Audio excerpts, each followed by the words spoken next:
Grandstaff Valley to Morning Glory Arch is where we're headed to this morning. A little chilly, as you can tell, this morning. 4.2 round trip with very little elevation change. Supposedly some water crossings, but easy enough that you may not get your feet wet. We shall see.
Big step. Oh, okay. Well, that's one way to do it. Oh.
Grandstaff Valley to Morning Glory Arch. Took just under 5 miles total, 4.98 to be exact. It took us right at exactly 3 hours to do this hike out and back. And we stayed at the arch for probably 20 to 30 minutes or so. The elevation is minimal. It was 565 feet. We got to the trailhead at 11:15.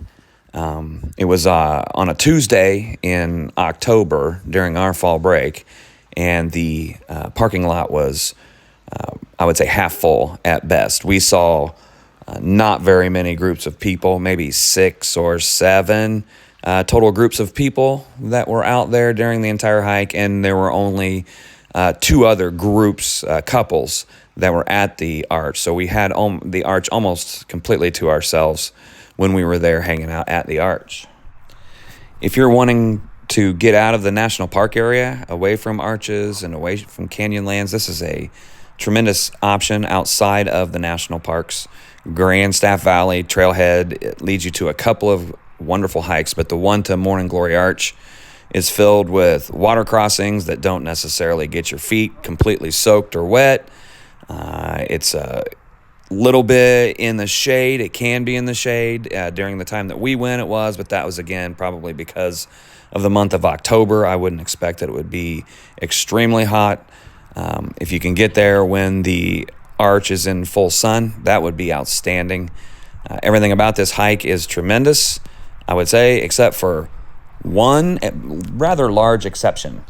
Just as I talked about in the Fisher Towers video, there seems to be a trend in Moab with dogs on this hike and dogs off the leash. We are dog lovers. We own 2 dogs of our own. Don't know what we would do without them. But this idea that you're on trail with a dog not on a leash seems a little peculiar to us. We were walking back probably about 1.5 miles to 2 miles away from the trailhead, and we were stopped by 2 other hikers who asked me, "Have you seen a dog out on the trail?" And I said, "No, have you lost your dog?" And they very quickly said, no, it's okay. Well, when we got back to the trailhead, there was a dog sitting beside a truck, and you could tell that the dog was very confused and very scared. And I gave him a wide berth to get to our car, probably 20 feet, and he rushed me and came within probably inches of biting my heel. And it wasn't shortly after that the owner of the dog came back for the scared pup, but then again turned around on the trail and took him out onto the trail unleashed. So I would say, be respectful of other hikers and have your dog on a leash. Dogs on the trail is not a big deal, but having them off leash doesn't make a lot of sense to us. Aside from this one issue that we had, which I'm sure is an outlier and doesn't happen very often, Grandstaff Valley to Morning Glory Arch is an excellent option outside of the national parks in Moab, Utah. Hiking and sometimes running just kind of gets boring. Shelly looked at me this morning and said, "Hey, Kevy, let's kick it up a notch." So we decided to rappel down that. We climbed all the way up there and then free solo rappelled all the way down. Didn't we? Rotten liar.